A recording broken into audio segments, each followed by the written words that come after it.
dear Professor Lou, colleagues from Delhi University and other academic institutions, dear students, good evening and good morning. Good morning to Professor Lou. We are honored to have a celebrated scholar, practitioner, institution builder, a pioneer in philosophical practice movement, Professor Lou Marinoff, sorry, with us today and in Friday seminar series that we have been organizing in the Department of Philosophy, University of Delhi. In fact, Professor Lou Marinoff is my teacher in philosophical counseling. So I welcome my teacher here. He is by New York Times Weekend magazine as the world's greatest marketer of philosophical counseling. No? That tells how much he has been working on to promote philosophical counseling throughout the world, not just in America, throughout the world. And also, Europe's Journal of Psychology has recognized him as Renaissance man. Okay, these two are the things which tell us the amount of work that he has been doing in promoting philosophical counseling and philosophical practice. Professor Lou Marinoff, a Commonwealth scholar originally from Canada, studied theoretical physics at Concordia and McGill universities and earned a PhD in philosophy of science at University College of London.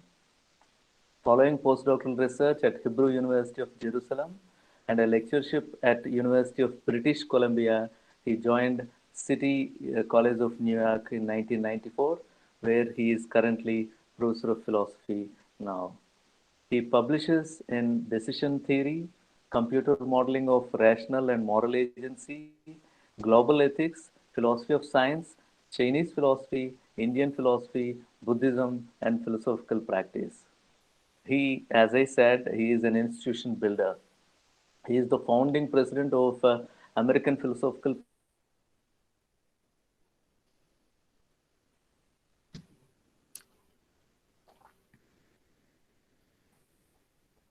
Yeah, we might have. I think there's a technical issue. Professor Ravi, are you? Yeah, I'm there. I think he'll get back.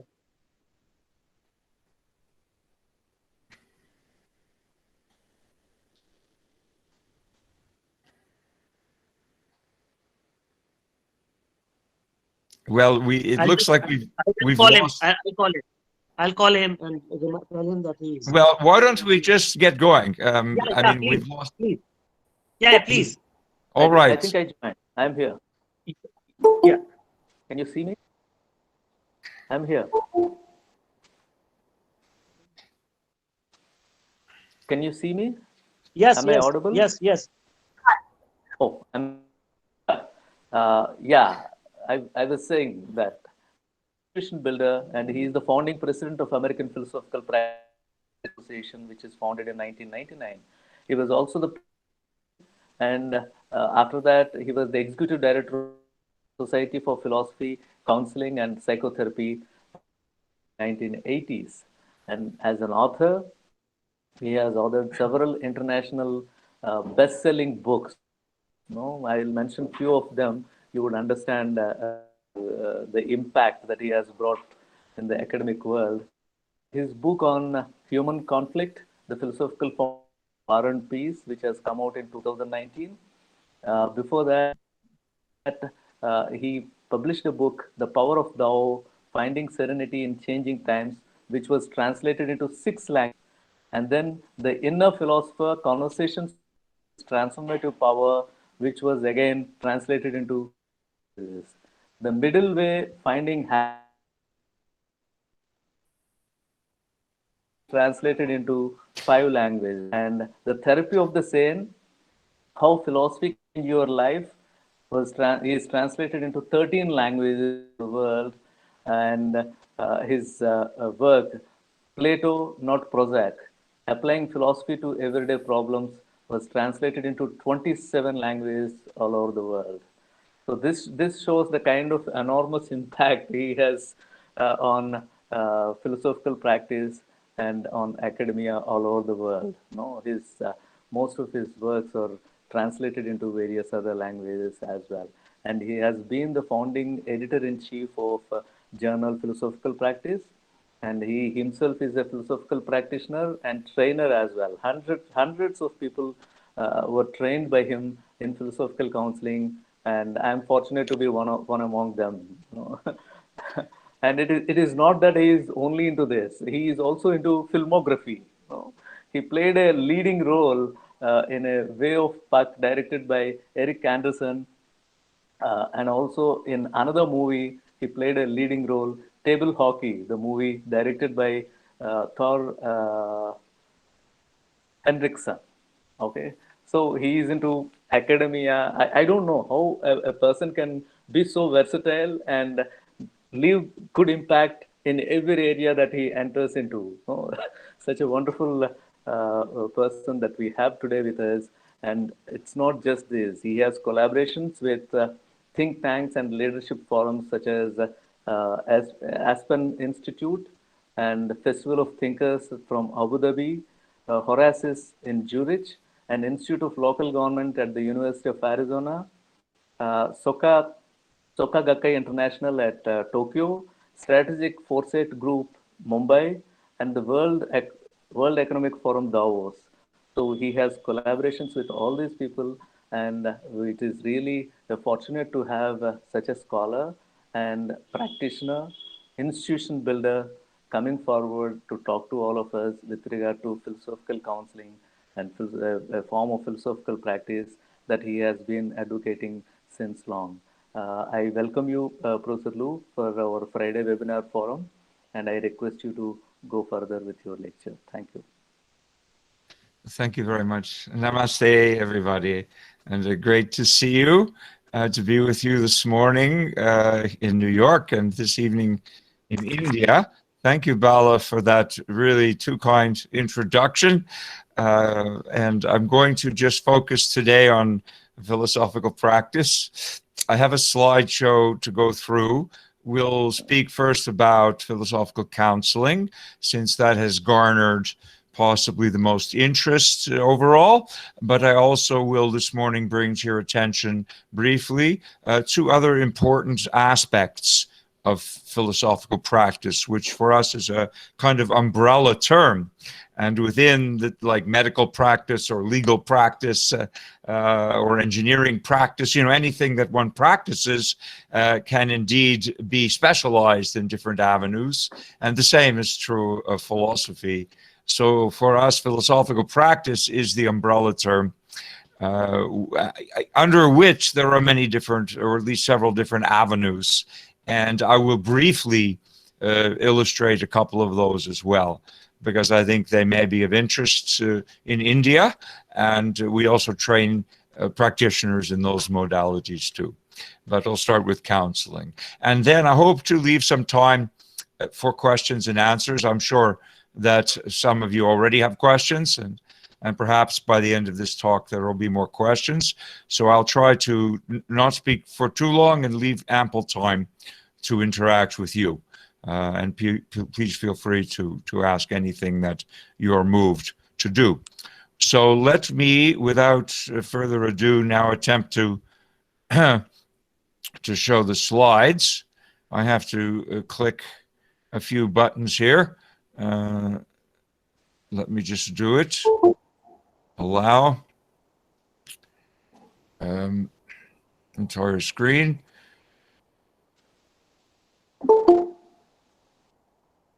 So you can see, just tell me verbally that you could see the show, please. Yes. Yes. Okay, good.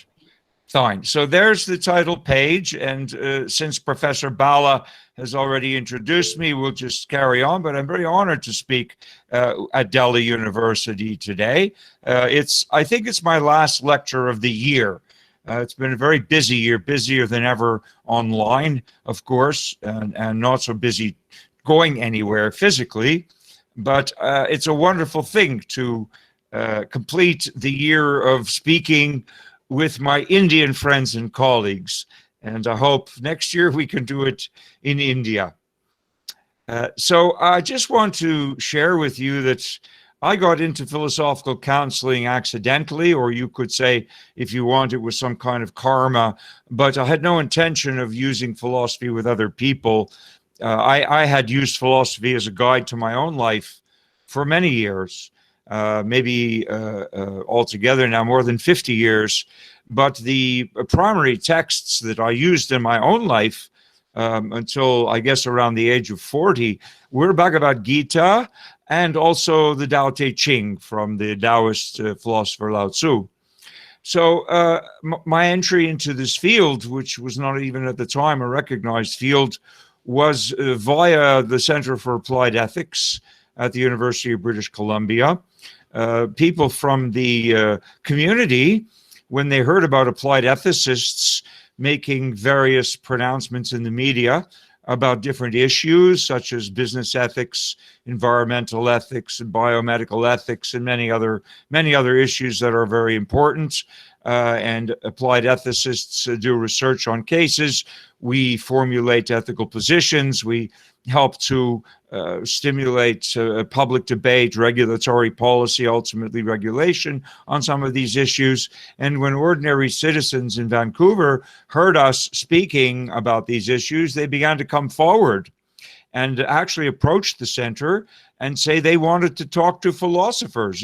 My first two clients were like this. One phoned the center and said he wanted to talk to a philosopher, and I happened to be there, so I took the call. That was my first case. And a second one walked in off the street, a graduate student with a moral dilemma, and I was able to help him. So that was my entry. I then began to formulate some kind of protocol for handling these cases, as we weren't set up to do it, and this is how I came into contact with others in the field. So ultimately, some of you are already probably doing philosophical counseling. Those of you who are professors, particularly, but not exclusively, you may be meeting with students during your class hours and your office hours, and students often make a connection, particularly in philosophy, between what is being discussed in a lecture and what may pertain to their own lives, and they may want to pursue that with you. And so teaching philosophy certainly can segue into doing, in a kind of informal way, some philosophical counseling. So there was always that in the background. We, however, began as really a grassroots kind of movement, and it was facilitated initially by the public, not by us. And then in response to public demand and public interest, popular literature began to emerge in the 1990s, and of course before that. But as Professor Bala mentioned, Plato Not Prozac was translated into so many languages that every country we had a kind of predictable result that people would read the book and then they would want to talk to a philosopher, and then philosophers would read the book and they would want to become philosophical counselors. So through the medium of popular literature, this movement really was able to grow both on the supply side and also on the demand side. And that's how it's been going for the last 25 years or so. Here are some of the issues. You may ask, what is it that, what kind of cases do we see? This is from Plato Not Prozac itself. A young woman confronts her mother's terminal breast cancer.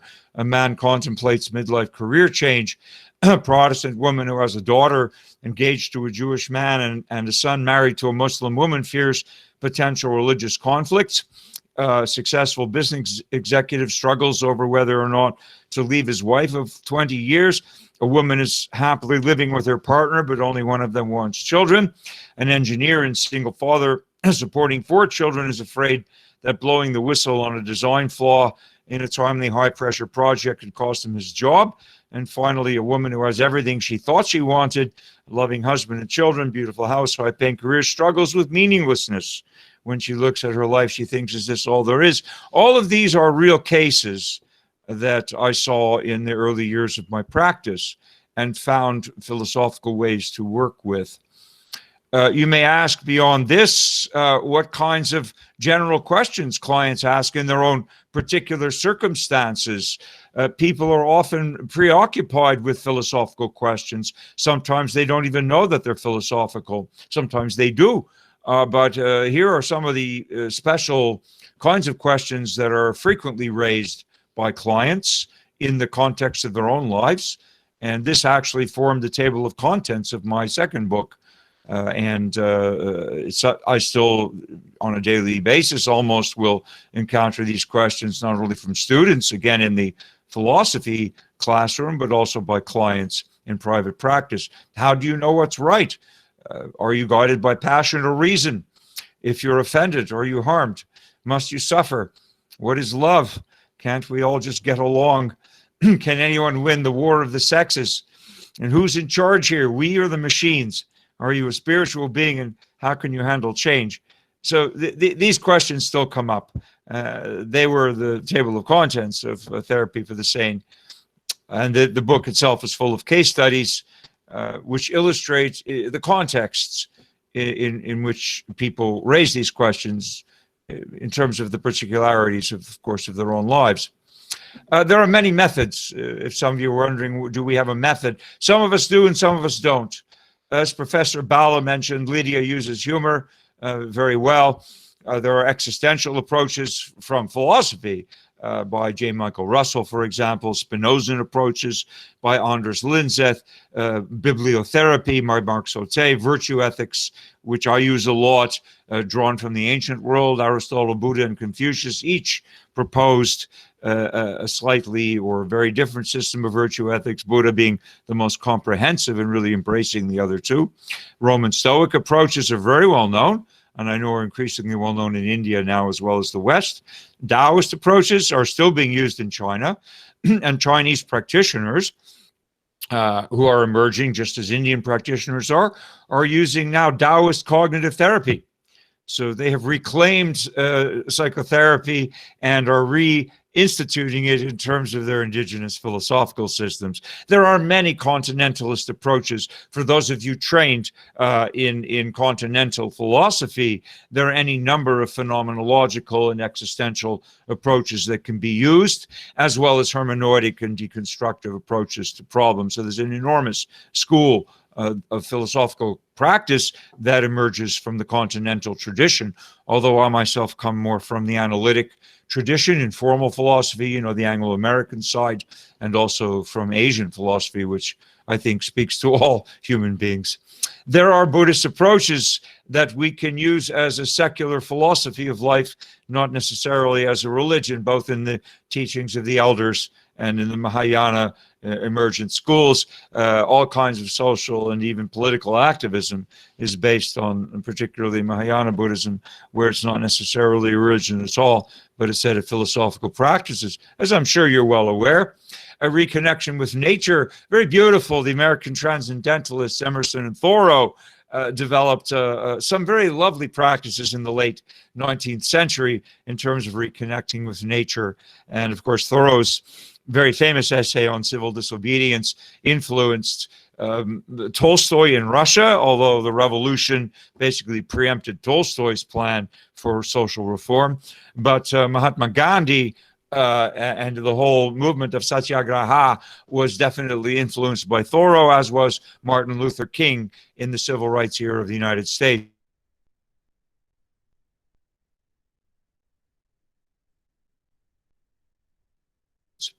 Or Gerd Achenbach, who's the German pioneer, has a method of no method. It's very beautiful and elegant and open-ended. Ron Lahav, another pioneer, has worldview interpretation. That was the early Lahav. He's doing something different now. One of my American colleagues named Pierre Grimes has a beautiful method called philosophical midwifery, which he developed from Plato's Theaetetus, in which Socrates develops the role of the philosophical counselor as a midwife. There's logic-based counseling. Elliot Cohen has pioneered that. Philosophy is a way of life itself. Pierre Hadot has drawn our attention to ancient sources. And again, some of you may know his popular book, which helped to awaken public consciousness about philosophy and its importance. And finally, in my dialogue with President Daisaku Ikeda, a great Japanese Buddhist leader and head of a huge global movement of Soka Gakkai, or value creating society, he is the one who inspired me to reconceive of philosophical counseling as an awakening of the inner philosopher in our client, which is, as you can plainly see, somewhat mildly analogous to the awakening of Buddha nature, which is held to be innate in all humans. So we strive for something much less ambitious, but nonetheless very important. And that is what we do in a counseling session could be understood as awakening the dormant philosopher in our client. And once that one is awake, then the client becomes her or his own philosopher and no longer requires our services. So these are just some of the methods, and there are books on all of these things. I'll come back to a site where you can find some of them and toward the end. And each of these could be developed into an entire course, because there are many, many details of how to pursue these methods, and indeed also how to assess them via case studies, so what we would call evidence-based approaches. The APPA, as Professor Bala kindly mentioned, is the organization that I co-founded in 1999. We're nonprofit and educational. I want to place emphasis on education. Very important that you understand that from the perspective of most philosophical practitioners worldwide, the fundamental nature of our service is educational. We are educators, and that's all we are, or what we are. We do not attempt to represent ourselves, obviously, as medical professionals. We're not trained to do so, unless some specifically are, but most of us are philosophers. We are not psychotherapists. We are not representing ourselves as psychologists or psychiatrists or psychoanalysts, although some indeed are cross-trained in philosophy. But those of us who are purely philosophers are educators, and that's really the old Socratic model from the West. We, as Professor Bala kindly mentioned, have been training and certifying practitioners now since 1999, and we have seen more than 450 in our various seminars and training programs from 33 US states and 27 countries abroad, including most recently India. We're very pleased to have welcomed the first cohort. We have established standards of professional practice which are useful for people who want to make this transition and understand that teaching philosophy in a university is both similar and different from practicing philosophy outside of academia, because when you step outside, you're either just a citizen doing what any citizen can do, which is engage in philosophical conversations, and no one needs particular training to do that. But if you want to practice and pioneer philosophy as a profession, which was a recognized profession, then indeed you must adhere to certain standards of practice, a scope of practice, a code of ethics, and a peer-reviewed journal as an organ for disseminating professional literature. This is part and parcel of APPA's mission, and something that an individual cannot do alone, but a community of practitioners certainly can and has done. So that helps to establish our credibility and our effectiveness outside of the academy as a legitimate profession, namely the profession of philosophical practice. So it was a great privilege and a pleasure to work with Professor Bala and the very first cohort of Indian philosophers last May and April. This was our very first online program also, as during that time in New York, certainly, we were locked down. In March, our university went completely online in early April. And from that moment on, we moved everything, including our practice, online. APPA moved online, and we were very pleased to conduct our first ever online certification program with this very talented cohort of Indian philosophers convened by Professor Bala and co-taught by my wonderful colleague Vana, who is a co-founder of the APPA and a very experienced philosophical practitioner in her own right. So congratulations to our Indian colleagues, and nice to see some of you here today as well. And I hope you'll continue this work in your own universities and with your own communities in India. Also, this group put together a report of the course and shared it with us. It's really quite comprehensive. And those of you who want to make use of it, I think it would be very interesting not only for Indian practitioners and philosophers, but also for anybody. So we've uploaded it to APPA's website. I'm sure Professor Bala can distribute it to you privately if he hasn't already done so, but it's a public document, and we have put it on our site, and you can find it on our website under latest news. So please have a look at it if you haven't seen it already. It's really well put together and very informative. And again, it's the work of this group. So they will tell you from their view, from their side, what they have accomplished and how they understand philosophical counseling. As Professor Bala also mentioned, we have a journal. I've been editing this journal since 2005, and we have now accumulated, I think, a very helpful reservoir of peer-reviewed literature. Now, going back 15 years, we publish 3 issues per year. This year, for the first time, because of the pandemic, we published a special double issue, July and November, and that question we took up is how philosophy can help during a global pandemic. And indeed, philosophy can be very helpful. Of course, we need medicine, but beyond that, we need many other things, and philosophy is one of them. So there's a tremendous collection of papers by a great range of practitioners from different countries. And also, Professor Bala contributed an op-ed with his son, who I think became our youngest ever contributor, and an American Indian a practitioner named Ashwini Mokashi also contributed an op-ed piece.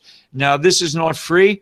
Our journal is downloadable through the website. If you want a soft copy, you're welcome to. You can find all the back issues there. You can browse the abstracts, and you'll see many, many things covered. It's, I think, a very important thing to do. It's a service that we perform. It gives people a forum for publishing their own work, for advancing the field, informing other practitioners about methods, theories, and case studies. So please feel free to consult this as a resource, and you can very easily download any back issues that interest you for a small fee. We're a nonprofit, so we're entirely driven by membership.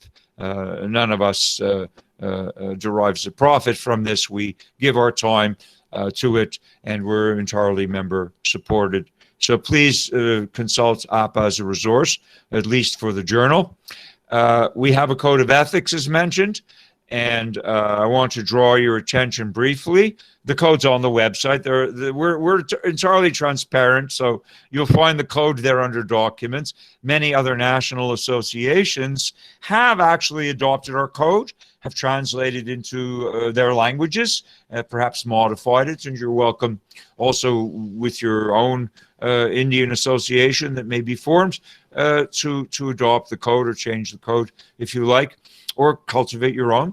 But we do various things, and that normally philosophers do in any case. We examine clients' arguments and justifications, just as we would examine arguments and justifications in the literature. We help to clarify, analyze, and define important terms and concepts. People often suffer from conceptual confusions, and that can, in fact, be the underlying problem. Equivocations and such things can be resolved by philosophers. We expose and examine underlying assumptions, which people may not really understand, implicit assumptions in their beliefs and activities. And through dialogue, we help to reveal those, which are obviously a benefit to the clients to know what they're thinking in an implicit way, and also the logical implications, or indeed the epistemological or ontological implications of their beliefs. We expose conflicts and inconsistencies through dialogue. We explore traditional philosophical theories and their significance for client issues. And 6 is very important. All other related activities that have historically been identified as philosophical. Some of you will immediately see who we're referencing implicitly with that clause. And then to make it more explicit, the code continues in the preamble, although several other helping professions have also incorporated some of the aforementioned ancient philosophical activities into their therapeutic practices. They should not thereby be confused with the private practice of philosophy as defined by the performance of distinctively philosophical activities for which philosophical practitioners have uniquely been educated and trained. In case that's not clear enough, we're speaking largely about psychological psychotherapies, which are very current and which are dominant and which indeed can be quite effective. There's a big discussion and a growing literature on how to distinguish philosophical counseling from psychotherapy. How are we different from them? And in what ways do we overlap? Part of our work has definitely been a kind of reclamation project because of the ancient sources of philosophy, and because psychology is historically really a child of philosophy. There is obviously a great deal to discuss here, but we have worked very well with psychologists. Some have in the United States because of the rivers of money that flow into the healthcare system. Some have seen philosophers as poachers on their turf, bearing in mind that their turf is the human psyche and nobody owns it. So we have had to do a kind of reclamation project in some cases. Americans are, as a nation, are very psychologized, and most of them never take a philosophy course their whole lives. So as you can see, we arrive on the scene as educators, again, as I've illustrated from the beginning, and we need also to make people aware that some of the problems they face in life are indeed philosophical as distinct from psychological.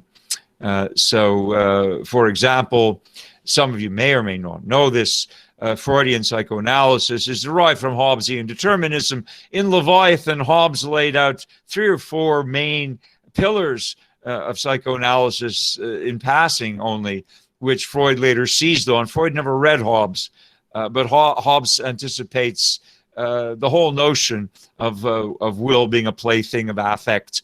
Hobbes, of course, defined will as the last, basically, appetite, the last impulse, emotion, or drive, and not as free at all. So in any case, that's one classic example of philosophical roots of psychoanalysis. Existential psychotherapy plainly is derived from existential philosophy. Rational emotive therapy, particularly the work of Albert Ellis, which had a huge impact in psychology, is a distilled and diluted form of Stoic philosophy. Positive psychology, hugely popular movement in the United States and Europe, and for all I know in India, in recent decades, is derived from virtue ethics. And more lately, this whole industry of mindfulness, which has been bottled and sold by psychology in the West as a kind of a pure and distinct entity, is abstracted, derived, and sometimes it's just stolen from Indian philosophy. It's the 7th factor on the Eightfold Path. It's been removed completely from that context, and it's so powerful that it even works, although it's very impoverished to deliver it once you dissociate it from its proper context. So there are some examples of what I would say that psychotherapy or psychology in general owes to philosophy, and philosophers, I think, are well trained and well placed to understand and to deliver the services that we do, grounded in our own original traditions, and that's really not so much of a quarrel. So we have criteria professionalization in order to be recognized. I won't go too much into that because it becomes political, but we have, for example, fulfilled 3 of the 4 necessary requirements for state recognition. One is a national certifying body, scope of practice. We have those things, code of ethics we have, regular meetings we have, and an accredited graduate program we do not have. I have to tell you, it's rather an embarrassment. We do not have in the United States one single graduate program in philosophical practice, none. Although there are programs all over the world now, in Europe, in Asia, in more places than I can name, not one in the United States. That's partly because the United States is a deeply divided, deeply troubled, deeply politicized, and very, very sadly clashing nation. And it has the least amount of time now to devote its copious resources to the thing which is actually the most important in not only healing the rifts in our societies, but in finding a common ground, a common good, and a moral compass to move forward. The very thing that Americans most need, in my opinion, is, in fact, philosophical practitioners to facilitate dialogues, to bridge these unbridgeable chasms that have basically precipitated a civil war in our country. But I won't go on with that this morning. I'm sure you know all about it from your own view of the US from the outside. We have other conditions that favor the professionalization of philosophy developed in westernized nations, including Japan, including Korea, any nation, and India. Once you become globalized, once you have an emergent middle class, as India does, having lifted so many millions out of poverty in recent decades, you've created a thriving middle class in India. You're becoming globalized, and of course, you're on the leading edge of IT. As a result, you're also becoming secularized. Globalization of this kind functions as what I call cultural paint stripper. It will erode the social fabric, even of a deeply traditional and ancient civilization, such as the Indian one. We find that it is going to change you. It's changed China, it's changed Japan, changed Korea, and it's changing India. So we have westernized nations suffering now from quote-unquote epidemics of lifestyle maladies, things like obesity, ADHD, depressions. These are not, we claim, biologically rooted at all. They're culturally induced illnesses. So we have to play that Nietzschean role now of physicians to culture. The solutions to these problems are spiritual and philosophical. They're not material and medical, by and large. So this is a very important role, an emergent role that philosophical counselors are playing in many countries. And we must remember, remain an educational profession. And with that comes certain responsibilities, which are legal and civic and ethical. So that's only an overview of some of the criteria of professionalization and the current opportunities that we actually face. If you want to know what philosophical counselors do, in a very specific way, I crafted a scope of practice which has been adopted by several institutional review boards and public universities. We recommend that all our APPA certified practitioners adopt it because it's a very specific way of explaining what it is that we do, as opposed to with whom we compete, or with whom we seek to reclaim, or from whom we seek to reclaim more ancient kinds of interactions with clients and so forth. This is what we do, and it's in my textbook. So there are primarily 5 areas, which are very broad, but we offer a service that's intended for clients who are rational, functional, not mentally ill. It's very important. Most of us recognize that indeed there is something called mental illness, although it's not well defined at all. But there are people who do need psychotherapy because they're very emotionally upset and are not able to be rational enough or functional enough to actually work productively with a philosopher. There are people who also need psychiatric care. But it's nothing like the proportion of citizens in America who are now being gratuitously diagnosed and frivolously drugged with unnecessary medications in order to profit Big Pharma, which has completely colonized the practice of psychotherapy and psychiatry. And this is something we resist. So we recognize on the one hand that there are people who are not suitable candidates, but on the other hand, there are many more people who can benefit from philosophical assistance who then actually realize that they can. The most suitable candidates for us, and it's a big issue, I won't go into it today. Client suitability is a very big issue. People who have issues centered in private morality or professional ethics are obviously good candidates. Those who have issues of meaning, value, or purpose in life, although this can be dealt with psychologically, these are inherently philosophical issues as well, both historically and existentially. Issues of personal professional fulfillment, going back to eudaimonia, again from Aristotle and other ancient sources to the present day. Issues of underdetermined or inconsistent belief systems, this almost exclusively is philosophical work. And issues requiring philosophical interpretation of changing circumstances, paints with a very broad brush. This is all discussed in my textbook, which is available online. It's an overpriced text, of course, as all texts are. It's a scholarly book, not a popular book, but the ebook is available. and I certainly recommend it to you.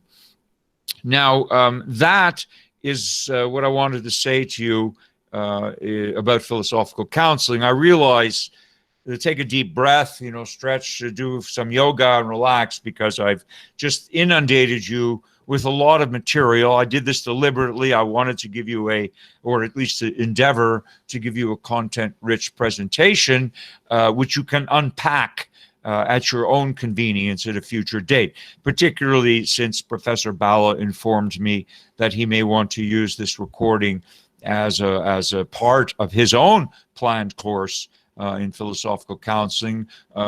I commend him for instituting it, and indeed I've given you perhaps more than you need, so that each one of these slides could, in principle, be unpacked into a more detailed module. But I wanted to at least give that much to you as food for thought. And at the end, again, I will leave a bit of time for questions. But before that, just let me share a few notes with you on two other important modalities of practice, namely group facilitation and organizational consulting. I've done both of these worldwide, in addition to the actual counseling work, and they're quite different, but they're also philosophy. So as far as group facilitation is concerned, you can do it informally with Café Philo. There is a beautiful formal method of working with a small group called Nelsonian Socratic Dialogue. Again, that requires training. It's a lovely method, and you can work with non-philosophers, but you need to be trained to do it. We offer that training.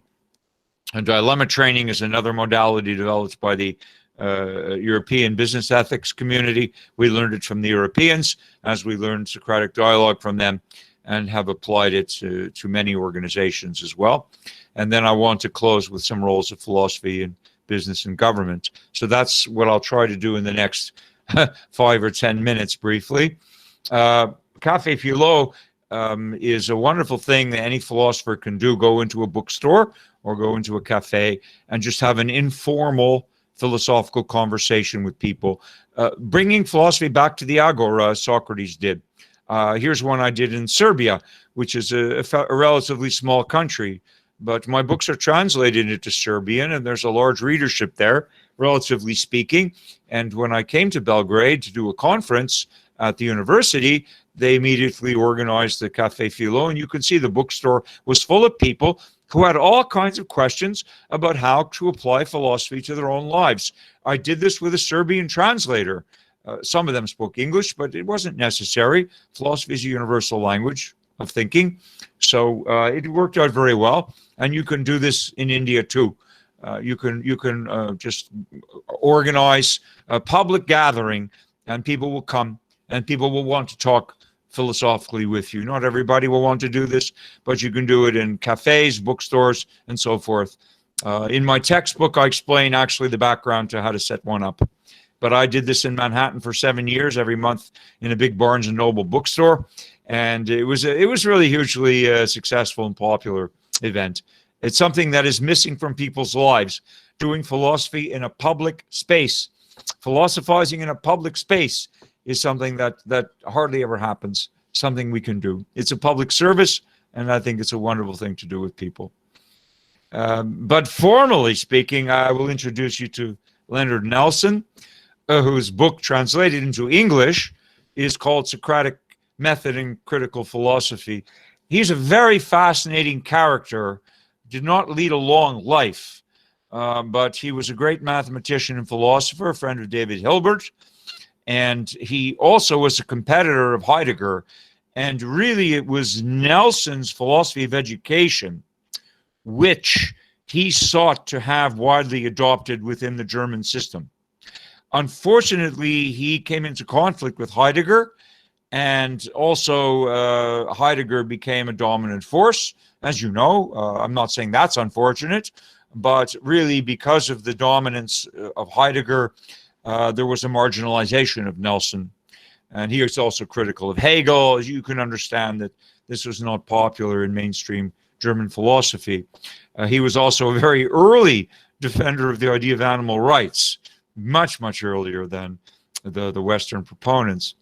So in any case, not earlier than the Indian proponents, certainly not earlier than the Jains and others who respect sentient beings. But in any case, Nelson is a great pioneer, and it's his Socratic dialogue method, which was developed by subsequent disciples of his in Germany and Holland and taught to us. And I will urge you one day, we have to do this in a room. It's not possible online. But I would love to do Socratic dialogue with you in the Nelsonian way. And I'll give you a quick example of a result. It's like a cooking show. I'll tell you, okay, here's one that it's already prepared. I'll take it from the oven, yeah? The dialogue takes about minimum 2-3 days to do with a small group of about 6 people. I boiled it down to 4 hours because in New York, everybody wants to do things quickly. In Germany, they do it in 3 weeks. They go hiking. You know, in Germany, they go hiking half a day in the Black Forest, and then they do the dialogue in the other half of the day over a period of weeks. The Dutch are more practical. They have less time to hike, and they have fewer forests. So they basically boiled it down to a 2 to 3 day process, which is more intensive. When I brought it to New York, I found that New Yorkers only had 4 hours. So, but there, you can't do it in less time. Better to do it a day or two. And there's a method which is really beautiful for answering a universal question based on the actual experiences of people in the group without reference to text. Everybody becomes a philosopher. So I just want to explain to you that when we study or when we teach Plato, for example, our students are spectators of the dialogue, right? Our students are not dialogicians. They're not interlocutors. Our students become spectators of a dialogue. But when you do a Nelsonian Socratic dialogue with a group of 6 to 8 people, ideally, or maybe 10 people, but not more, those participants are dialogicians. Those participants are no longer spectators of another dialogue. They are being philosophers in the dialogue, and they have to think for themselves, and they're not allowed to refer to any text. We don't care in a Socratic dialogue of Nelsonian type. We don't care what Plato said or what Heidegger said or what Nietzsche said. We care about what the participants say, and they come out with brilliant things. The method plays on very, very deep philosophical capacities that many people have and never exercise. So here's an example of a result of a 2-day dialogue. There are rules, and there are you have to learn to facilitate one, and I do this training, but it takes some time. I would love nothing better than to come to India one day when we can travel again and train some of you to do Socratic dialogue. But here's a result, and I hope this will convince you of the efficacy. The question the group took is, what is hope? And we had a group of 6 people. None of them were philosophers. And after 2 days, I'll just tell you the result is not so important. The process is very beautiful. But they came out with an answer to the question. Each one of them had an experience of hope, and this definition of hope was able to capture all their experiences. And they concluded the dialogue by understanding that hope is maintaining an expectation for a preferred outcome, consistent with one's current life experience. This is a product of 2 days, very hard work by this group, and it's a very beautiful conception of hope, and it's a much better than Hobbes and Schopenhauer, who meditated on their own and thought about hope. Hobbes said hope is an appetite with an opinion of attaining, and they got that part without ever reading Hobbes. They got hope as maintaining they understood that. And Schopenhauer more pessimistically said hope is the confusion of the desire for the thing with its probability. And they actually finessed that objection by saying that the expectation should be consistent with one's life experience. They did a beautiful job, more profound, I would argue, than either Hobbes or Schopenhauer, and with no philosophical training, only following the method of the dialogue. That is described in Plato, not Plato. So I hope one day you'll explore this methodology. It's very beautiful. Beyond this, we can work with organizations, and I'll just conclude with that. There's a multi-step methodology called dilemma training. This I can do online. I did a dilemma training a few months ago with a group, and it's possible. It's a 2-day program. It imparts to you a method with which you can go into an organization and help an organization to resolve particular dilemmas that come up all the time in the workplace. And this is a very robust method developed at Nyenrode University in the Netherlands. It's often called the Harvard Business School of the Netherlands by Professor Henk van Looy, a wonderful pioneer in this area of business ethics. And I've used this method effectively worldwide, including with the World Economic Forum in Geneva. There's a group of young global leaders. Many of them, like many of all of us, have ethical dilemmas that we encounter in the workplace, and this is a method for actually resolving them in a very concrete way. One example came from University of Arizona, where people responsible, Institute for Local Government had me in for a number of years to do this program. We had state legislators, county administrators, sheriffs, other people with great responsibilities in their communities who had to resolve dilemmas. One of them was whether or not to build water stations along an illegal immigration route through the Arizona desert. You know, they were finding dead people every day in the desert. This illegal smuggling of human beings across the border results in many, many fatalities because they have to cross a desert. They're often abandoned there by the so-called coyotes who bring them over the border. And it's a huge dilemma, and they wanted to deliberate putting in water stations so people would not die of dehydration. But there was a problem there. If they did this, they would start then to encourage even more illegal immigrants to come their way, and they would have then to start to allocate resources which they did not have in order to sustain the very flow of immigrants that they'd be encouraging through a humanitarian gesture. So it was quite a dilemma. This method helped them to resolve it in a way that they could at least live with. You know, there are no universal answers to these moral questions, but there are ways of finding a resolution which, however imperfect, at least can be justified according to a background set of ethics that one can, in the end, defend and uphold. So there are many other roles of philosophy in business and government. I'm not going to go over those with you today, but philosophers can do a lot more than meets the eye if we start thinking creatively about social responsibility, about the arts, about leadership and entrepreneurship, about innovation, about motivation, many other ways in which philosophers who want to do it can take our skill set out of the academy and deploy it among many and varied constituencies. So as Professor Bala kindly mentioned, I've been able over the years to write quite a few books on this, with more coming. And he's also described them briefly, so I will not repeat what he said.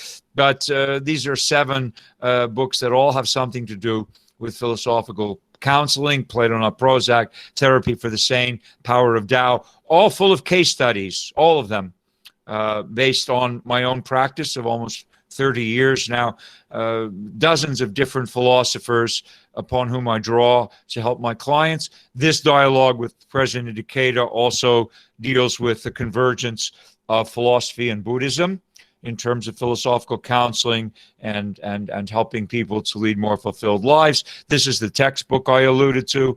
The middle way is applying the virtue ethics of Aristotle, Buddha, and Confucius to some of the conflicts that cultures experience. So it's a much broader perspective, cultural and religious and economic and political conflicts that the global village is experiencing can, in some cases, be eased, if not resolved, by applying the virtue ethics of what I fortuitously call the ABCs, Aristotle, Buddha, Confucius. In Indo-European languages, they're the ABCs of virtue ethics. And finally, this last book on human conflict just came out last year. This is a very rigorous and not at all popular public book. It's a work of a very serious thought on the philosophical foundations of war and peace, and it's ridiculously overpriced book published by Rowman and Littlefield. They're a mainstream publisher of scholarly works, but the price is ridiculous. I can't control it.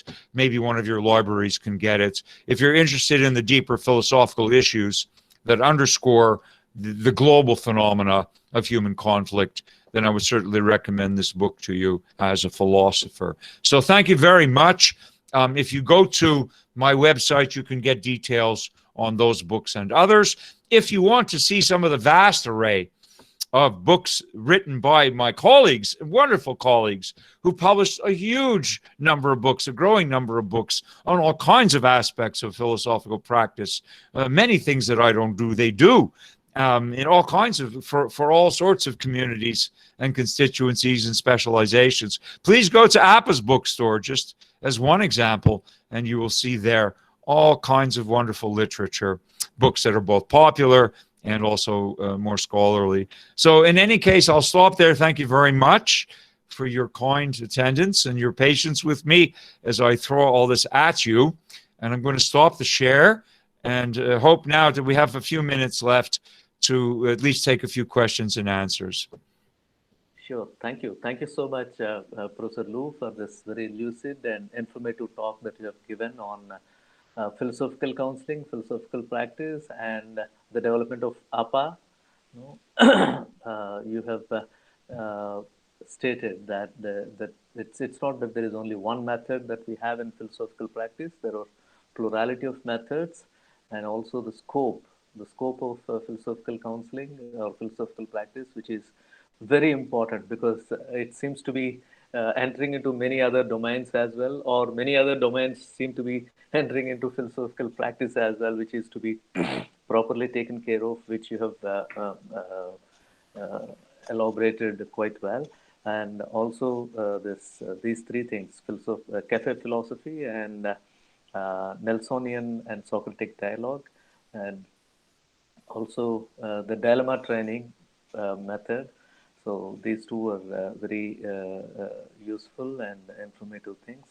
Now, without wasting much time, before I the questions and clarifications, for the sake of the friends who have joined us, let me just read out a particular statement that Professor Lou Marinoff makes with regard to philosophical counseling and practice. He says, not every personal problem is mental illness. If you are physically ill or emotionally dysfunctional, see a doctor. But if you want to examine your life, see a philosophical counselor. You will get dialogue, not diagnosis. If your philosophy of life is not performing well, maybe it needs a tune-up. Philosophical counseling is therapy for the sane. These are like, I have written these things so many times on various books and kept them telling myself how philosophical counseling is to be understood and re-understood, because it's not that whatever he has written is to be understood it in the same way, or we may not be reaching that, but we may have our own various levels of understanding. So that's why I keep reading this, to get a different idea about philosophical counseling. So now I open the floor for discussion. If any of you would like to ask any questions or clarifications, you're most welcome. Unfortunately, since I left the meeting in between because of my network connectivity, I don't see any questions here. So somebody can help me with that. Sahana, can you help me in reading the questions for Professor Lu in the chat box? All kinds of comments in the chat room. Madhulika, Sudeep, one of you would like to help me? Yes. So I think Professor Lu could maybe read. He's able to access them, I think. Yes, I think so. If you want to just shortcut the process, I've opened the chat room. I can respond to them if you like. I'll be happy to do so. Please go ahead. That's fine. And thank you, Abala, for your characterization. I'll just remind you, maybe you didn't know, we have the first PhD in China that was recently completed in philosophical counseling by a Chinese social worker who came to USA to study with me for a year. And then she went back and completed her thesis. And her conclusion, she wrote in Chinese, but in English, she said that psychotherapy, she said, is for suffering man, and philosophical counseling is for questioning man. So Right. I think this is one way. It's not the only way, but from a Chinese perspective. So if you're really suffering emotionally, you know, to the point where you can't cope, then perhaps psychotherapy is the best thing for you. But if you're questioning, you know, you have questions about life and about yourself and all of these questions, this is for philosophers, right? I think it's a good way to understand. Again, from somebody coming from a very different culture to India and to US, who nonetheless can see philosophy as universal human activity devoted largely to questioning. So let me take some questions. Okay, Omar, I'll just go in order. Can the ordinary experience of ethos proposed by continental philosopher be a germane? Yes, absolutely.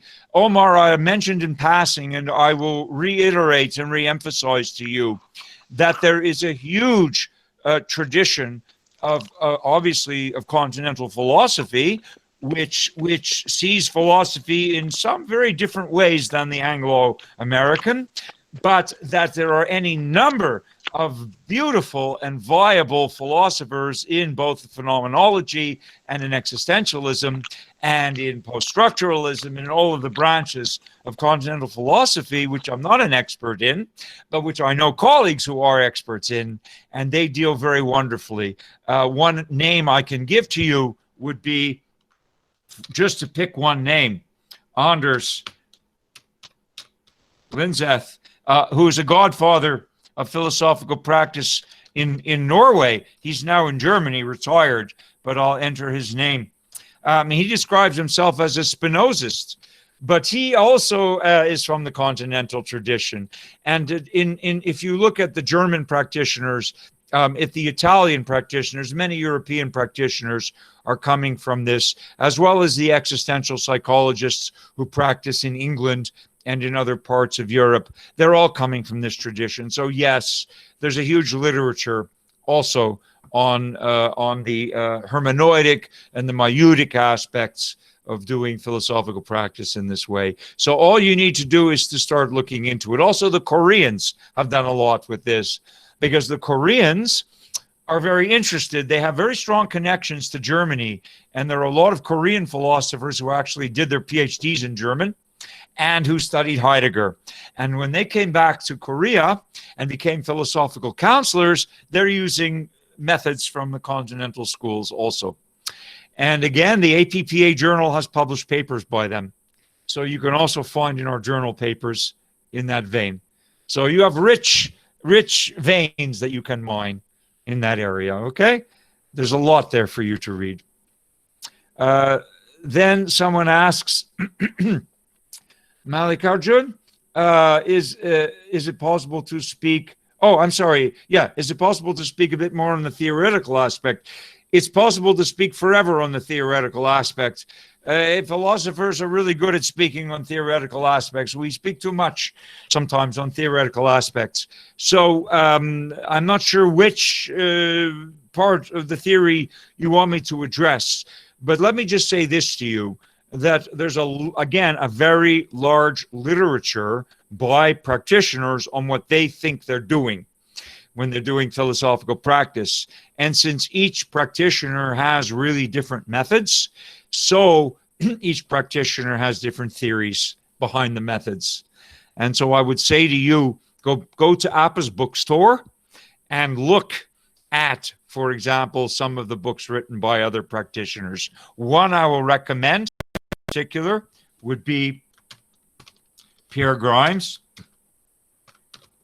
a really elegant theory that I mentioned to you is called Philosophical Midwifery, and that's the name of his text. Philosophical, I cannot type very well, I'm sorry.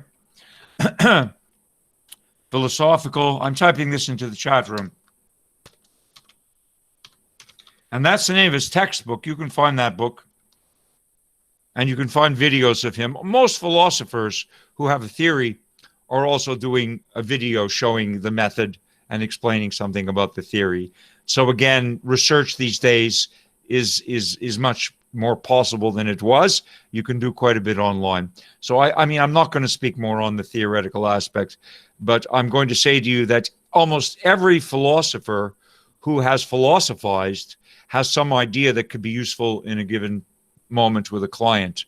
Plato, not Prozac, draws on the work of 60 different philosophers, 60 different theories, and shows how they can be used. Therapy for the Sane draws on 100 different works of philosophy and literature to show how specific ideas can be helpful to clients. So again, I can't go deeply into that today, but it's a wonderful question, and I hope you will have a chance to explore it more with Professor Bala. Okay, Pratibha asks, disagreement is always there in philosophy. Yes. What do you suggest for a person who consults two philosophers' accounts? Okay, since she's asking, what do I suggest for a person who consults two philosophers for counseling at different times? But since the practitioners disagree with each other, the person, they guide the person with their views. Person receives contrary views, it becomes more perplexed. Yes. So this is a very important question, Pratibha, because no two philosophers agree about anything. One of the things that characterizes philosophy is that we all disagree with each other, and it's a wonderful thing. So we could never be a cult, because in a cult is the opposite. A cult is a group of people who all believe the same thing, but philosophers all believe different things. So we're very wonderful community. We can get along on the basis of our differences, and we're not usually killing each other over our differences. We're also a good model because we agree on all kinds of things, but we don't just become violent. It just becomes a source for argument. This is a very peaceful way to proceed. So we're a good model. But to your question, I would say that it's really up to the client. You see, the difference between us and psychotherapy, for example, or one difference is that many patients or clients of psychotherapy feel powerless for one reason or another. They may feel like they're victims of their past, or they may feel, in Indian terms, karmically trapped with no way out. But in philosophical counseling, we tend to view them as autonomous and more like architects of the future rather than victims of the past. So your client, if they develop a sense that they are an architect of the future and they can use that view of karma in the present as a way of sowing seed now that will bear fruit later, then they're more empowered to become self-determining. But it can happen that they may get contrary views. Just as they read philosophy, they will get contrary views. I see no harm in this. The important thing, Pratibha, is that each client discovers not what other philosophers say, but what they say. If their inner philosopher is awake, then they will become less perplexed because they will be able to discover their own views. And that is the most important thing in the end. It's not what we say to them in a counseling session that is the most important thing. It is what they say ultimately that is the most important thing. When their inner philosopher is awake, the client will say the words that are the most important for resolving their own case. And that is how we know that they are now free and they don't need to see us. They suddenly wake up and say, oh, I am my own philosopher now. Go forward. And that is what we help them to do. It's not to give them our views, but to help them to awaken their own. So in that sense, conflicting views can be constructive for them. Thank you, Dr. You're very Marinoff. welcome. So we have Navneet. Is it a good thing to confront I'm not contrary ideas and be good? Yes, yes. We always deal with this argumentation in philosophy. That's the stuff we deal with, right? And when we dialogue with a client, we're not arguing with them, but we're encouraging them to be more clear about their own views and so forth. It's not a bad thing to disagree with your client or not to be vehemently in disaccord with them, but to point out alternative interpretations of their circumstances in a gentle way and in an encouraging way to help them to see that there is more than one way to look at things philosophically always. And so they may be locked in to a view which is not productive for them. And in that case, it's possible to help them to change their view to a more productive one. And that's not a conflict. That's a growth. Next question from Rimpi. How would a philosophical counselor deal with paradoxical thought? Like change is the only constant. Well, that's beautiful, Rimpi. And we can happily spend big chunks of our lives working with paradox. We accept paradox as a departure point. Other people confront paradox and they get stuck. We love paradox because it's fuel for our own philosophical engines. So I think that for our clients, they're not so abstracted. Mostly they are going to be people who are unhappy because either something that was beneficial or helpful to them has changed. You know, a situation which they liked has now changed into a situation which they don't like. Or on the flip side, a situation which they don't like is not changing quickly enough for them into a situation that they like. So we're really dealing more often and not with the abstract problems of change or the fundamental paradox that change is the only constant. But remember, our clients, unlike philosophers, are centered in real world issues. We're very good at abstraction. They are not. Most clients suffer, in fact, because they are too particularized and they don't see the general picture. So we are often the other way. Philosophers are too abstracted and we don't see any particulars. So we have to meet our clients halfway. What I'm saying to you is that help them to understand that if they're suffering or unhappy because a situation which they enjoyed has changed into a situation which they don't enjoy, we can then explore the philosophy of attachment. And you have in Indian philosophy some wonderful ways, whether it's through Bhagavad Gita or through other teachings, Upanishads, you have many, many ways to explore the benefits of non-attachment. And that would be non-attachment to a situation which is unhappy, or non-attachment to a situation which is happy. Either way, they'll be better off. So change can be explored, but always remember that you are taking the client on a philosophical exploration of their own mind, not of a philosophical exploration of paradoxes in the literature. It's always grounded in the client's circumstances. Okay. Avani says, I recently presented on how use Socratic dialogue to teach moral philosophy in the classroom. Excellent, Avani. I would like to know how this can be used to develop private or public practice, or to turn this theoretical paper into a case study for practice outside. Well, Avani, this is perfect. What you're asking is how to actually use the method of Socratic dialogue outside the classroom, and to do it with groups of ordinary people who want to answer some important questions in their lives. And the Socratic method is very useful for doing this.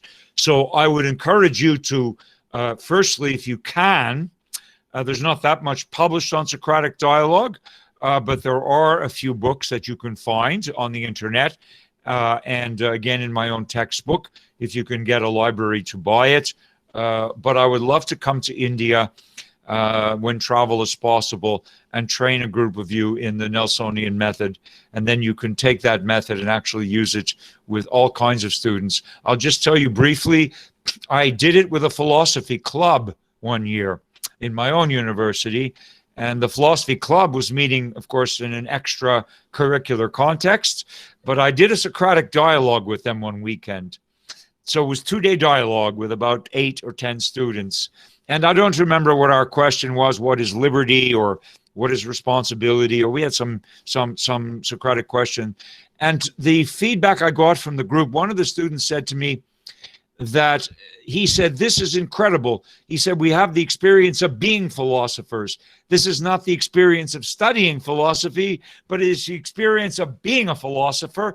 And he said, I'll never forget, he said that in his opinion, that no 4-year college curriculum could be considered complete without a one weekend of Socratic dialogue. He thought that for undergraduates, particularly in philosophy, Socratic dialogue was an essential component of their education. And I believe that, but I would like to see it more deeply instituted whether part of the curriculum or extracurricularly. And the only way to do this is to train practitioners.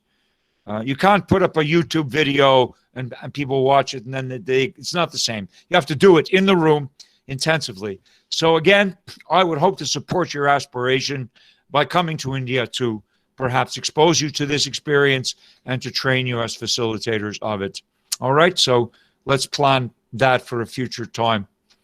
Anand asks how the philosophical counseling is different from, well, again, Anand, we have, how philosophical counseling is different from psychological counseling. There's already a whole library of books about this, a whole entire library of books.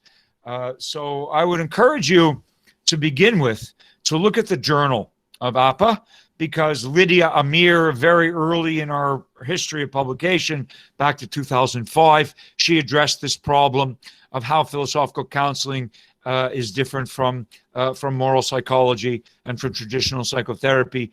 There are all kinds of treatments of it. My popular books deal with it also to a certain extent, right? Because ordinary people are confused by this question. And there's a scholarly literature. I cannot tell you in one sentence. It's a question of what is the difference between philosophy and psychology. It's a big, big issue because there are areas that are distinct and there are areas that overlap, and one cannot possibly make a full and complete and bright demarcation. I can tell you this. I have a PhD student in Romania named Beatrice Popescu, who just submitted a thesis in philosophy to the University of Bucharest, and her topic is how to distinguish philosophical counseling from psychotherapy. So she just wrote the first PhD thesis on this, and it's not public yet, but hopefully she'll defend the thesis in a few months, and then maybe she'll be able to share it with you. So come back to me. This, I've already encouraged her when she finishes defending the thesis, hopefully successfully, to publish this thesis. It will be very, very useful.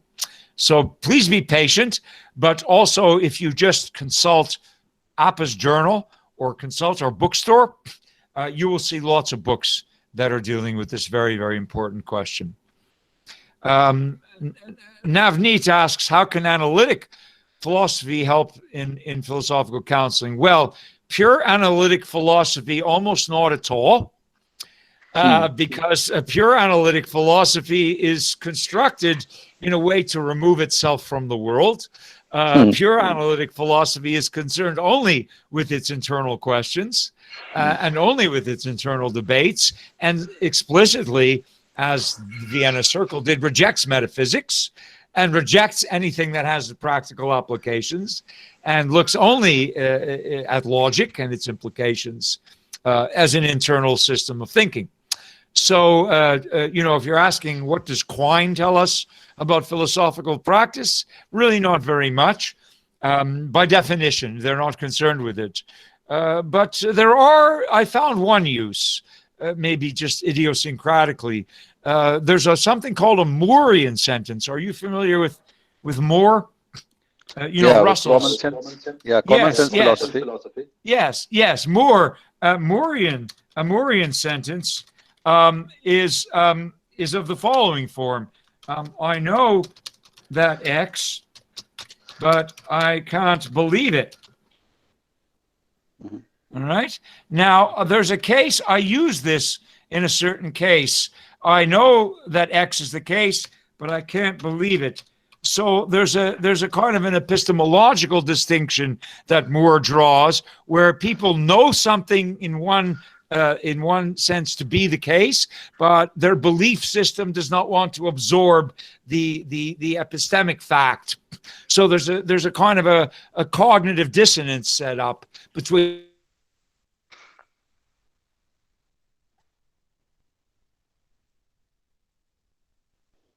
but that Moore's distinction does characterize a certain number of cases that we encounter. But I leave it to you. I think it's a great question. And I turn it back to you, Navneet. You discover how analytic philosophy can help in philosophical counseling. You take your knowledge of analytic philosophy and figure out through maybe experience with clients how some strands can be helpful. Professor Marinoff, Reading- I'm Yes. myself not a very great fan of analytical philosophy, but so that's why I was curious to know what's your take. Yes, well, look, I'm trained in the Anglo-American tradition, right? So, I mean, partly I am an analytic. I mean, philosophy of science is nominally a branch of analytic philosophy. Certainly, formally it is. And I published in my earlier career many works on paradox. I resolved some, if you don't mind me saying so, I resolved Bertrand's paradox. That was a 105-year-old paradox. And some of my best work was done in a very purely analytical mode. Bertrand's paradox has not one single application to everyday life, other than those lives of the people who devoted their time to trying and failing to resolve it. I mean, that's very analytical. And I think that philosophy for its own sake is beautiful in that sense. It can be. I remember a toast by Poincaré, the famous French finitist, who Henri Poincaré once said, "Here's to pure mathematics, may it never be useful for anything." So that's why we sometimes call it existentially irrelevant philosophy. Yes. Well, there Anyway. you go. But I think that Anyway. now to take your question in a different direction, I think that philosophy also made itself endangered by divorcing itself from quotidian experience, by analytic philosophers withdrawing into the ivory tower. Then they also made themselves an endangered species, because people could no longer understand what they were doing. And indeed, university administrators could no longer understand what they were doing. And so the question became, why are we funding them?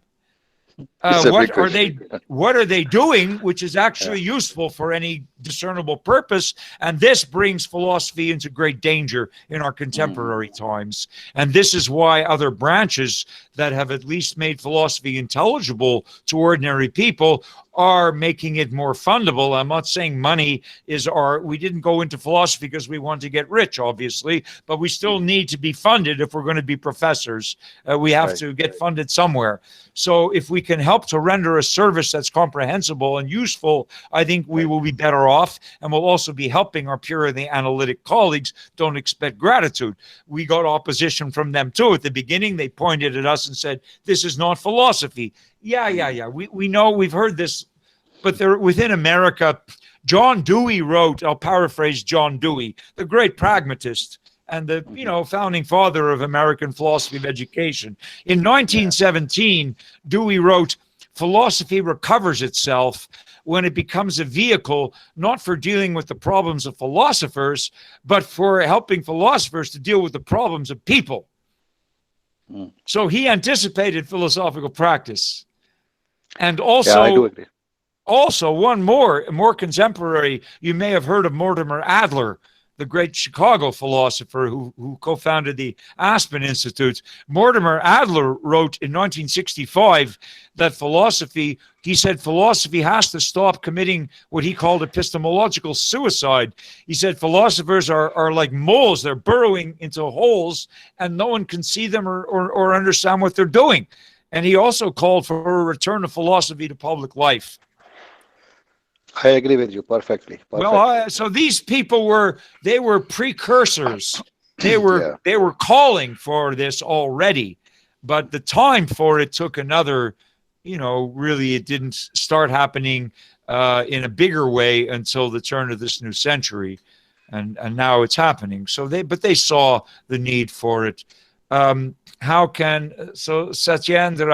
how can philosophical counseling be helpful to address ethical dilemmas? Well, related to social issues rather than personal issues. Well, this goes back to applied ethics, Satyendra. The applied ethicists do exactly this. Applied ethicists are applying philosophy to issues. Philosophical counselors are applying philosophy to persons who have those issues. So if you want to discuss the ethics of organ transplantation, you look at applied ethics.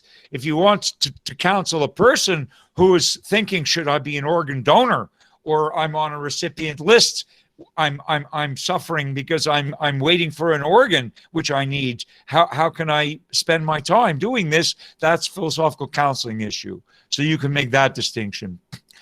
Prince, I skipped you. you're a student and you want to read my books, well, please do. I just put up a whole list of them. As a beginner, the first book would be Plato, Not Prozac. That would be the most popular and the most addressable book to show how philosophy helps ordinary people. And you can get those books online. They're all available as ebooks, and so they're quite affordable. So please, Prince, go to my website, and I think Plato, Not Prozac, or Therapy for the Sane would be a good starting place for you. Okay, please read the ebooks and see. I'm sure they will help you to get a window into what we're doing. So then, next question from Raghav: where should a neophyte philosopher start? Well, there you go. I would start with the popular literature. Start with the books that my colleagues and I have written for a popular audience, so you can see how philosophy is made useful to them. Then you come to our side and see in the textbooks that we've written to explain to philosophers how to do what we're doing. So you can basically cover both sides. So Omar, is theory our only means for ethical practice? Well, that's a really good question. I mean, the origins of ethics are not entirely clear either. Whether evolutionary psychology or neo-Darwinian paradigm, or whether Socrates, the idea of anamnesis and Plato's notion of innate virtue, they're all different ways of answering this. Our means for ethical practice could be just doing the right thing by following rules without questioning them. Many religions do this, and the world is still probably a better place, that people just follow rules which help them in life. I'm not an opponent of organized religion. I think that religions give people a moral compass. When I look at some of the conflicts in society today, I see it's because a lot of people on the secular side have completely lost their religious identification, and they're following a deconstructed moral compass, and they have no common good. So there are many clashes between people because they have no means for ethical practice. Each of us as a philosopher probably works out our own ethics, but most people don't do this easily. So they need some guidance. And we're not telling them ever what the right thing to do is, but we're encouraging them how to develop their own moral compass. So that's a meta distinction.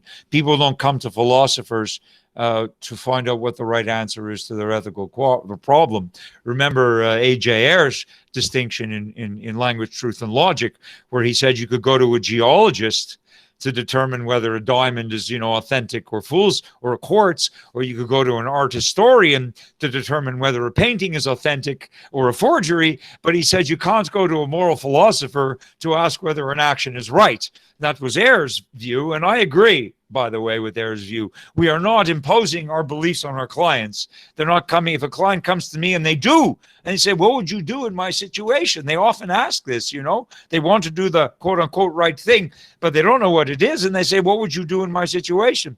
I say to them, look, I cannot be in your situation. You are you, I am me. We can be in a dialogue together, but I cannot be in your situation. You cannot be in mine. And I cannot tell you, and I do not tell you what is right, because I don't know it. But what I can help you to do is to explore the implications of your possible choices and understand what your own views are, and help you to find a way which is consonant with your own views, hopefully which are constructive ones and which you can live with going forward. Unlike mathematical equations, ethical problems don't often have neat solutions. So it's a messy world, and sometimes we need a messy solution. But in any case, that's how we work. And it's not always theory. It's discovering through dialogue, Omar, back to you. It's discovering who is the philosopher in the room with you. It's not, now I'm going to teach you Aristotle's ethics, or I'm going to teach you Buddha's ethics, or I'm going to teach you, Sartre's ethics, and then you're going to find some way to do ethics. It's my dialogue with you is going to reveal who you are as a philosopher. And that is what is going to guide you ethically at the end, not me, you. That's a difference, again, between psychotherapy and philosophy, by the way. Okay, so a couple more questions. Would it be worthwhile, Xian asks, to note one aim of philosophical counseling to instill and cultivate skill to the counsel. Yes, that's exactly right. Once again, we're reiterating. Yes, I am saying this now, and I've just said it. Good for you for asking. My views on space and time. Prince, that's another seminar. Okay, I promise. I have some views on space and time. I will not burden you with them now because we do not have enough space and time, actually. But we will do it when we do a more technical talk and a more analytic talk, perhaps that has nothing to do with counseling, but has to do with space and time. I would love to talk to you about space and time. Okay, thank you for asking. Shivani asks, what do I mean when I suggest that we as philosophers must help others to become clear about their own issues? Well, the difference between philosophical counseling and teaching philosophy in the classroom. Because teaching philosophy in a classroom, we set the agenda. We have to. That's our duty as teachers. And we teach in a given course in our syllabus. Okay, here are the readings. Yes, here are the philosophers. We're going to cover this term. And then we, in a certain sense, impose them for perfectly valid motives. Educationally, we expose our students to them. But when the client comes to you, they are setting the agenda. They're saying, this is the problem I want to tackle. Yeah, this is the problem. So then we may introduce other philosophers into the mix, but only in the context of helping to clarify the client's issues. And what I've discovered empirically over this many years is that clients often reinvent significant fragments of philosophical systems they are not aware of. But thinking for themselves, clients will often come out with something that Plato said or Nietzsche said. And I tell them, as soon as I hear it, you have to listen to them. As professors, we talk too much. We don't listen enough. As counselors, we have to listen to our clients very carefully because they say the important things. And then I say to my clients, you know, you sound like Plato, or you sound like Nietzsche, or you sound like Sartre. You've just said something that was said already by a philosopher. And then they say, oh, and they discover this identity. And then we can help them by guiding them through the literature at that point, exploring a philosopher they already resemble. That can be useful. But you see the difference? That it's educational, but in a certain sense, it's a co-development of the curriculum with the client. It's not an imposition of a curriculum by the teacher. It's the development of the curriculum through dialogue with the client. And what for Navneet, what for philosophy from school education? Yes, Navneet, there's a whole movement I didn't mention. It's called Philosophy for Children, P for C. Yeah. And it's part of philosophical practice, but it's so big, it's independent of us. And there are lots and lots of philosophers now who are doing philosophy for children in grade schools. And this is a wonderful thing to do because children are very inquisitive. Children are very philosophical. They're full of questions. Only our system crushes them. You know, very often education crushes them. And it destroys that philosophicality. Right? So please do that. Those of you who are interested in educating younger children, philosophy for children is a great thing you can do with them. Okay? I do not have time to, I will take two more questions, okay, for today. A different question from Mohan. Should philosophical counseling be so distinct? Well, should it be so distinct? You see, there are areas, again, where we overlap with them. What I've discovered, though, is that psychologists who come to us for cross-training often have difficulty because in general, I'm not saying this of everyone, but in general, a lot of psychologists are trained to think causally. They're thinking causally. In other words, the problem you have today is the result of antecedent problems that you had, and ultimately we trace these backwards in time, and in theory we come to some root problem which precipitated all the other problems. Yes, or the answer is in the past. Very often you get this in psychotherapy. That's how they're trained, to look backward and to uproot, to uncover a present problem in light of the past. So it's a causal thinking. We want to liberate our client from the past. We want to teach. So we're all assuming free will. We're assuming that clients can own their own problem. And this is a big test of suitability. If your client feels like they're completely powerless and they have no control over what's happening to them, they may not be good suitable clients for philosophy because they may feel that they have no say in their own circumstances. But if we can get a client to own, in a certain sense, to own or to take responsibility for that part of their lives over which they do have a measure of control, that's the Stoic view. Control what you can control. Don't try to control what you can't control. If we can get clients to at least live up to that Stoic premise, then we can help them philosophically. It's a good acid test for them. If they're not able to own their distress, if they're not able to own their perplexity, if they're not able to own their responsibility for what's rightfully their share in life, then they may not be suitable for us. And they may need to do some psychological work first. And so it's not really that I'm trying to choose one over the other. I think that it's important for people to know them logically. And it may be very helpful for people to have psychotherapy for a certain amount of time in order just to develop that understanding of themselves, namely the psychological. But I think that you will agree as philosophers that there's more to life than psychology, hopefully, and that people can also develop a philosophical understanding. And particularly as people mature, I think they will be more capable of exercising their reason and of keeping their emotions in some kind of balance while they do it. Okay. So in any case, I think we can stop there. Thank you, Professor Bala, for inviting me. Thank you very much, all of you, for this tremendous engagement. And I wish we had more time. Perhaps we'll come back next year and do another session and take on these questions in greater depth. Yeah, thank you so much, Professor Lou Marinoff, for this wonderful interaction.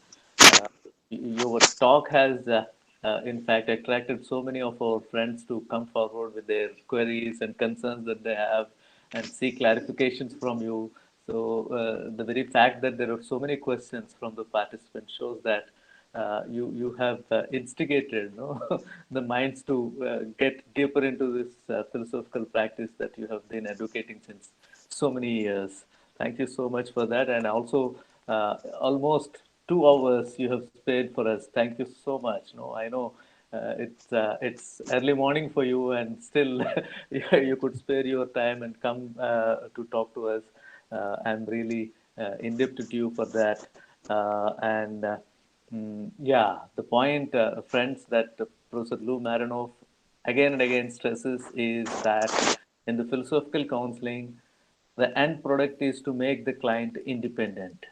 Okay, it is not to make him dependent, but to make the client independent.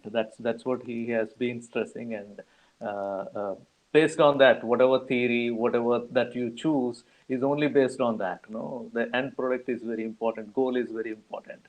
So we all need your support in future, Professor Lou Marinoff, for developing this philosophical practice movement in India. And thank you so much for all your efforts that you have been doing for the sake of the discipline and for the sake of the people who are into the discipline and the future generations. Thank you so much. Namaste.